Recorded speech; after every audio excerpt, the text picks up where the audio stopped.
E vem conferir a crítica do filme O Lobisomem.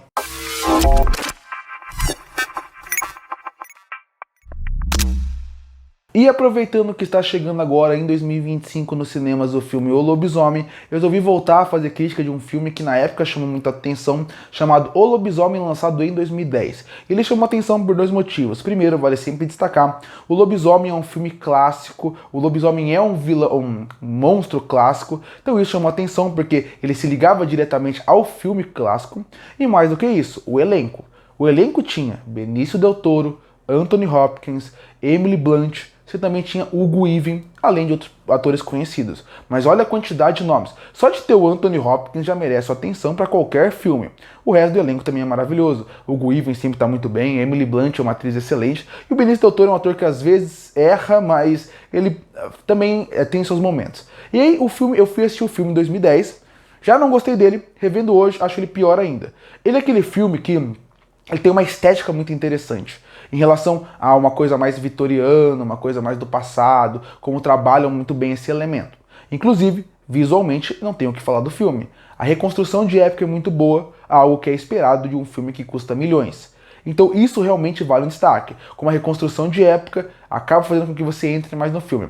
Outra coisa que eu gosto é quando colocam um lobisomem numa época desse tipo. Porque eu acho que hoje em dia, colocar um lobisomem numa cidade acabaria perdendo muito do impacto visual. Aqui você colocar um lobisomem realmente no momento onde usam armas que praticamente são carabinas, você vê que as pessoas andam de cavalo, muito mais do que com carros. Isso acaba até dando uma vantagem pro lobisomem, porque tem a cidade, tem os policiais, mas você vê que é um momento diferente. Então isso eu acho interessante. Visualmente o filme é muito interessante, a reconstrução de época é boa, você também vê um valor de produção ali. Mas quando você, até em relação à ambientação, porque quando você pensa na ambientação do filme, eu também não acho uma ambientação ruim. Como você pensa como eles colocam ali um lugar mais isolado, é uma cidade que você vê que as pessoas não ficam passando lá o tempo todo, realmente é difícil a comunicação. Essa ambientação também cria um bom clima para o lobisomem aparecer.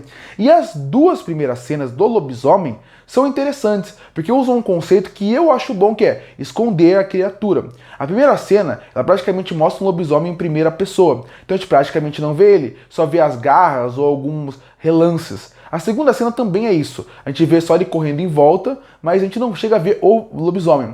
O problema é, parece que de um ponto pro filme pra frente eles esqueceram isso. Eles simplesmente largaram isso de lado e o lobisomem começa a aparecer demais. E qual que é o problema disso? Eu até gosto da maquiagem do lobisomem no filme, não vou negar, da parte da máscara, a parte do rosto, mas eu acho que o CGI abusivo faz com que o lobisomem perca um pouco da sua essência. Eu digo mais, eu gosto de lobisomem quando fazem ele no filme algo grandioso e monstruoso, como é um lobisomem americano em Londres, ou como por exemplo fizeram no Van Helsing. Quando você pensa que Van Helsing nem é um filme bom, mas é um bom exemplo. Quando você pensa que ele vira um lobisomem mesmo, um lobo-homem. E tudo bem, é uma referência clara ao filme clássico, porque ele realmente, pela maquiagem da época, eles tinham que usar uma roupa diferente nele, tinham que colocar muito mais humano com pelo. Aqui não precisava disso. É uma homenagem interessante, mas que não funciona. Tanto que tem uma sequência de um lobisomem que ele parece gigante, e aí depois ele parece só um homem. Isso também me incomoda. Cada sequência que aparece o lobisomem ele tem um tamanho. Uma hora ele é gigantesco, uma hora ele é menor. Não cria nem essa coerência de altura deles. Então, o lobisomem começa a aparecer demais, ele perde o impacto, ele perde o medo, ele perde o que poderia ter, aquele clima mais de terror. E eu acho que isso que falta muito nesse filme. Esse clima de terror, esse clima de tensão de toda hora o lobisomem tem em volta, o que é essa criatura. Quando você mostra ele o tempo todo, o filme deixa de ser um terror, deixa de ser um filme de monstro e vira um filme de ação. E esse é um problema. Não é um bom filme de ação. Não é um filme interessante como ação, não é um filme interessante como terror, não é um filme interessante como monstro. Porque quando tem a ação final, a cena do Benício Del Toro quanto o Anthony Hopkins na sequência final é vergonhosa. É mal feita, é mal dirigida e a parte do CGI é péssima. Realmente a sequência final é péssima porque realmente o filme vai largando o terror, vai largando o mistério, a criatura vai virando um filme de ação e ele se perde. Além disso, além do filme não saber utilizar o lobisomem por boa parte dele e se perder no meio do caminho, com uma ação que não funciona, um CGI que é terrível por maioria do tempo que ele aparece, você ainda tem outro fator. Como eu falei, os atores são bons, mas você tem um grupo de atores excelentes e um roteiro que não funciona, os atores não vão funcionar. Eles não fazem milagre, eles podem melhorar o personagem, porque um ator pior iria piorar ele. Mas eles não vão salvar o roteiro.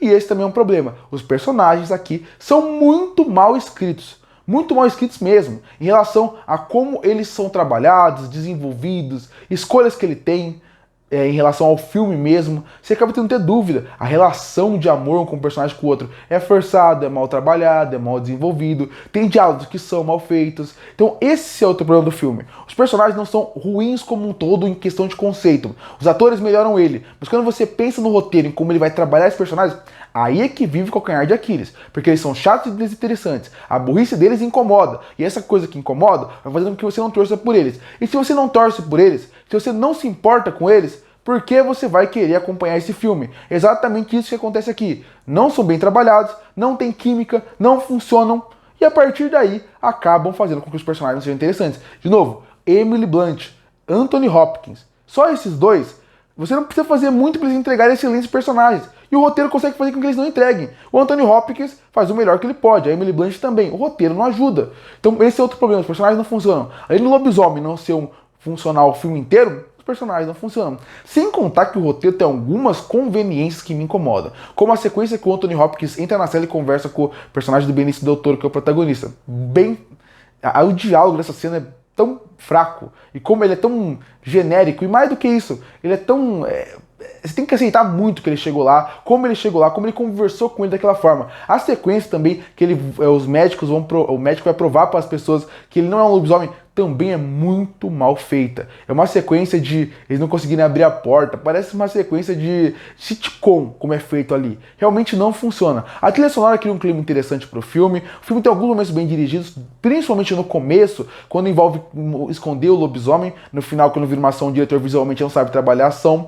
Também tem algumas escolhas visuais que eu não gosto muito, em relação a como trabalham alguns cenários. Eu acho que alguns cenários poderiam ser mais grandiosos, set pieces maiores. De novo, a sequência final de ação é numa sala do castelo. Parece que você tem um grande set piece, você tem um grande cidade, mas como você trabalha não funciona. Esse é aquele filme que você entende que tem uma boa ideia. Você acha que se fosse com outras pessoas na direção e no roteiro, poderia funcionar. Mas escolhas técnicas e artísticas se perdem.